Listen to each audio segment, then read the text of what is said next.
Bonjour de Belgique. Hallo uit België. Hello from Belgium. My name is Phil Lane, and I'm the Executive Director of Oasis Belgium, which is a sister organization to Oasis Kyrgyzstan. And here in Belgium, we work similarly with inclusion and with an emphasis for many years on human trafficking, but also on all the issues that surround trafficking and are related to, and in some ways can be causal or are points along the track towards vulnerability. So we work more and more with women who have experienced violence, gender-based violence, violence in the home, perhaps violence in the workplace. We principally have developed a competence working with Thai women from Thailand who have come into Belgium and have experienced exploitation, trafficking, violence, and vulnerability. When we began the work in Belgium back in 2003, we started to research what would be the best area to work in with regards to human trafficking, which we had a competence and experience in. And there are many groups in Belgium who have been trafficked, not only Belgian people into labor exploitation and sexual exploitation, but also many groups who have come from abroad. So, for example, Bulgarians or Nigerians who at that point and to a certain extent still have been trafficked up through Italy and travelled north.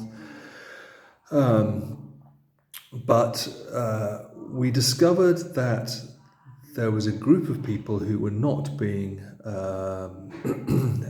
whose needs were not being met.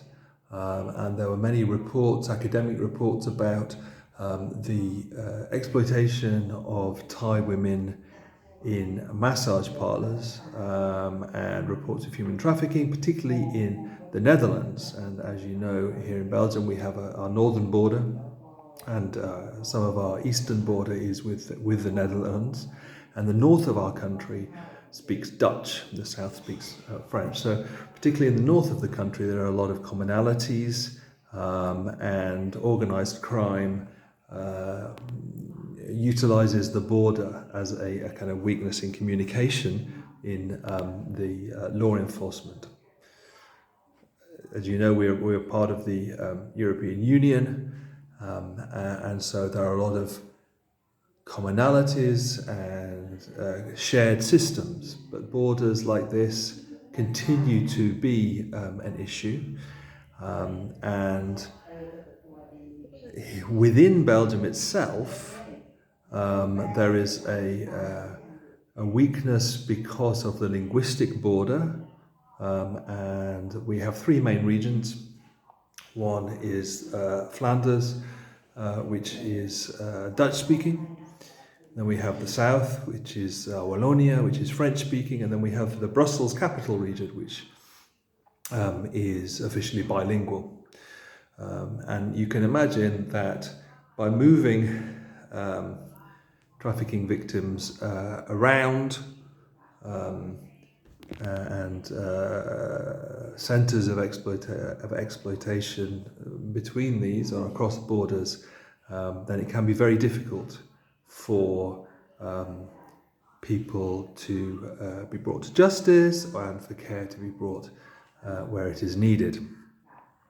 Having said that, the Belgian government has a reasonably good system for caring for victims of human trafficking and some trafficking survivors. And the system is that there are three main non-profit organisations which are entirely funded by the government, one in each of the regions that I just mentioned.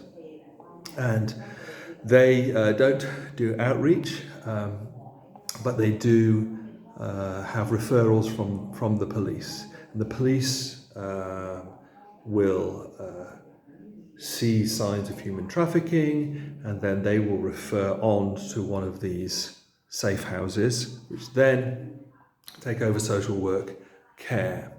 And the work of the safe houses is very good.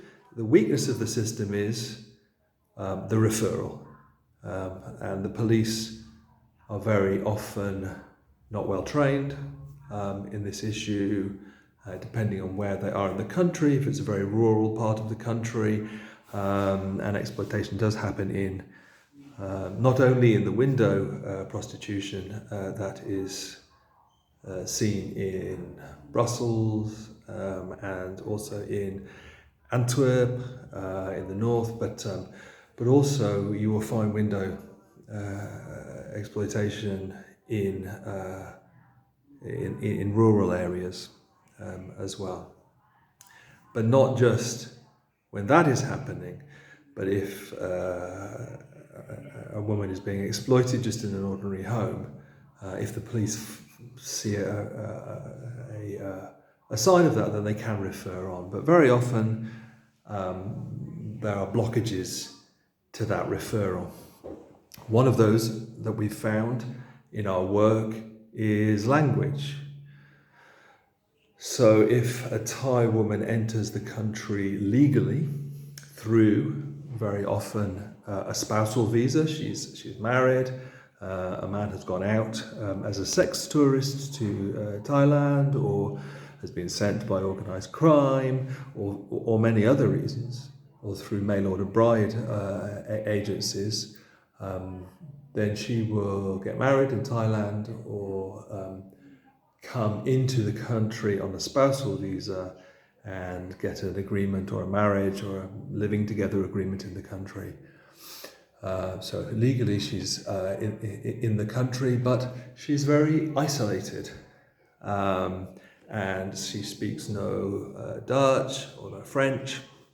Maybe she speaks some English, but it's very difficult for her to become orientated in the country, and that's exacerbated by the man controlling her money, setting up the bank account, dealing with all her relations with the outside world. And that can sometimes be then exploited by the man who sells her into exploitation in massage parlours, and these are fronts, covers for very small sex businesses, usually in ordinary houses and ordinary streets across the country, not just in the main red light districts. So we began our work a decade or so ago by entering into those massage parlours, talking with the women, giving them opportunity to express what they were feeling, to learn something about their rights, something they hadn't been able to do before because this was a group which was isolated and not cared for. As we built the team, it was very important that we started to employ Thai women in the team, and now that the project is headed up by Thai women, and they go and they speak in Thai, and they speak in the parlours. We're very careful about safety, and so we will usually visit at a time when there are no clients, maybe from 10 o'clock in the morning till 2 in the afternoon is a safer time to go. We'll talk on the doorstep, talk in Thai, and so the pimp on the door maybe can't understand what's happening, but also we're very gentle about it. It's not a raid in any sense. It's a conversation about rights, about what is necessary, what the woman has to do to be legal, but also opportunities she has to come out. And so far, those who control those sex industries don't have an awful lot of pressure on them. So they're not locking the doors very often. They're not, keeping the woman under lock and key because they don't think there's any need to, and that attracts attention from the police. So that means that we have access. However, we notice that it is still very difficult for women who have been brought into the country,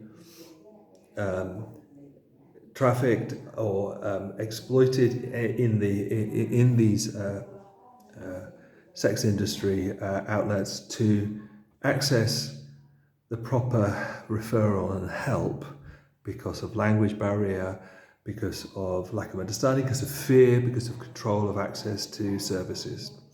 So that's what we started to offer as a bridge between those out in the community who need that kind of service and the Belgian system, which is good in itself. It's just getting a bridge into it that's necessary. And we decided that we would also take a step back along the process, because we discovered that very often before there was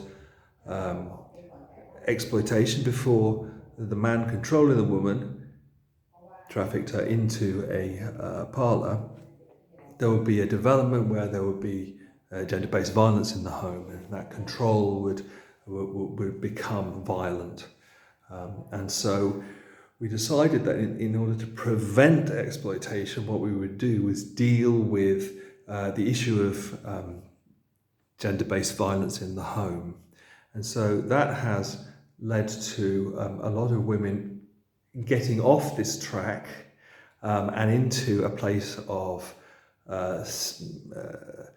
autonomy, self-sufficiency, but supported by community before that level of exploitation has happened. And so we've been able to inform of rights, we've been able to help women leave violent and abusive partners, access safe houses, facilitate interpretation both at the social services and also with the police. Now, the police have a legal obligation to allow a person to make a statement in their own language and then have official translation of that afterwards. And so we work alongside the officially registered interpreter, but then very often not available. The Thai community in Belgium is quite a small community. It's about 5,000 people, but even so, it's a lot of people considering there are 1, 2, 3 official interpreters, and there are 2 main languages that have to be taken account of, French and Dutch. And so in many situations we end up being the unofficial translators to the police. We then ensure that the women have good legal representation so that they can follow through. Very often the children that they have with the abusive man are a major reason for the woman not leaving.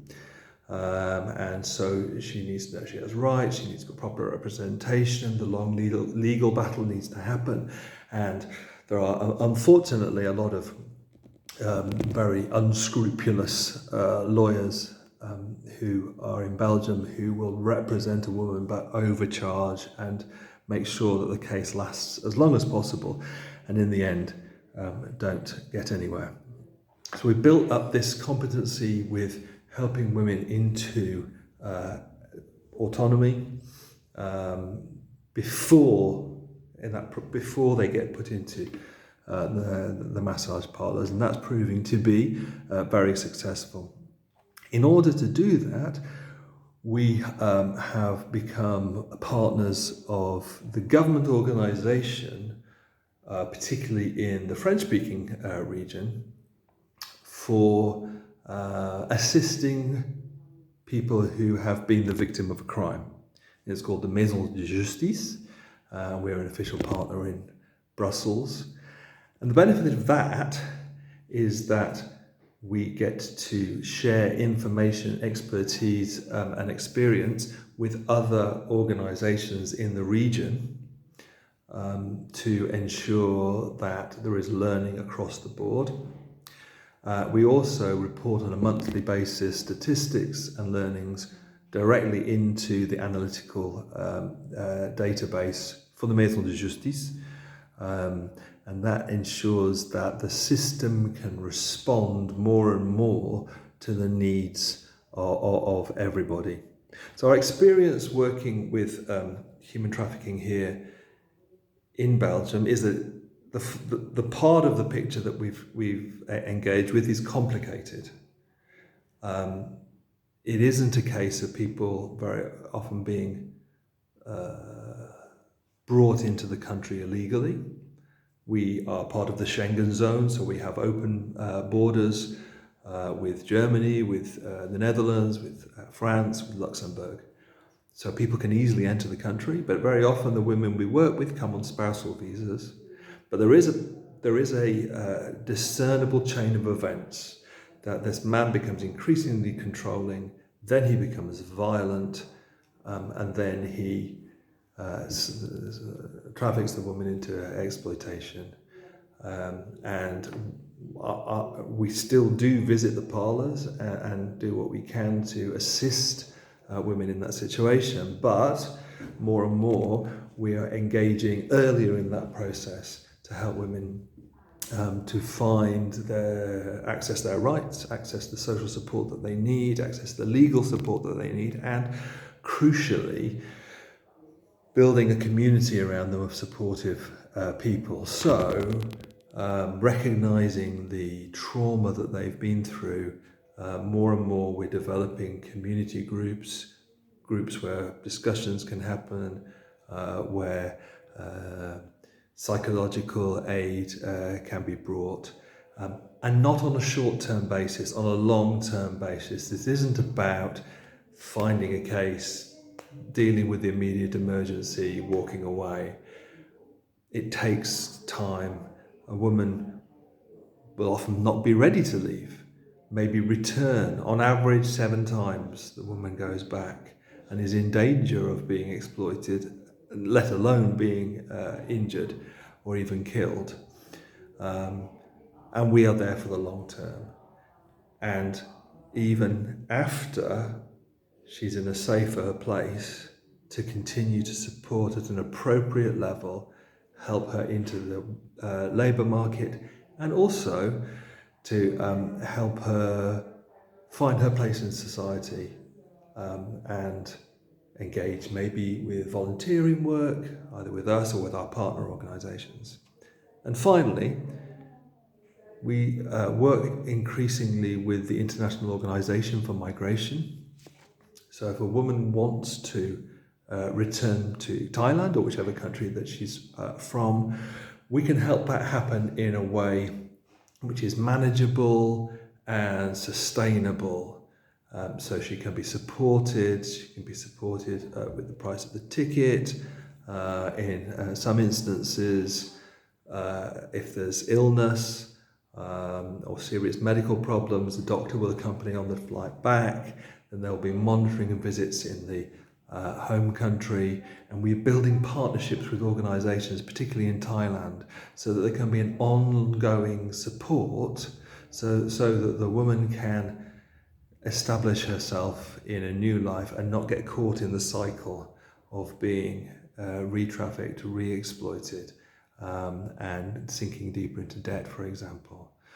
So we're building community, and we're looking to long-term support, not dependency, but allowing women to establish themselves autonomous, self-sufficient, but in supportive community.